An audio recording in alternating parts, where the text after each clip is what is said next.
So Afghanistan has made headlines lately, but this is by no means the first time. Before the US got involved in Afghanistan, the Russians had been there from 1979 to 1989 when they withdrew with a loss of about 15,000 soldiers. But even before the Russians, the British had been there, who had invaded Afghanistan 3 times in what was known as the Anglo-Afghan Wars. The first was in 1839 to 1842. The second time was from 1878 to 1880, and the third time was in 1919. But the 1839 to 1842 war is the most noteworthy of all 3 because it resulted in a complete and devastating and humiliating British defeat.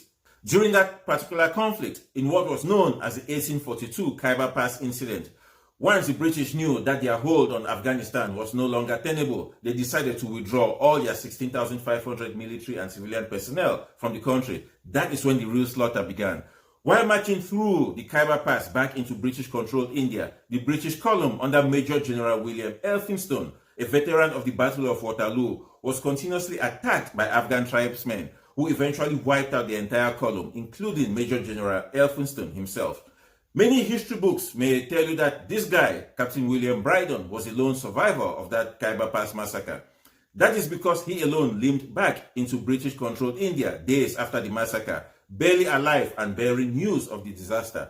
So for a while, he was believed to be the only survivor, and that is what was reported in the British press at the time. But over the next few weeks after the massacre, other survivors started arriving in India.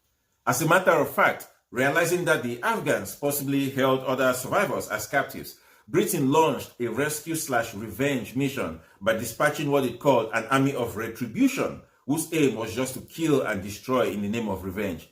They entered Afghanistan, rescued about 2,000 survivors who were in hiding or had been held captives, and then proceeded to engage in an orgy of pillage and destruction before withdrawing back into India.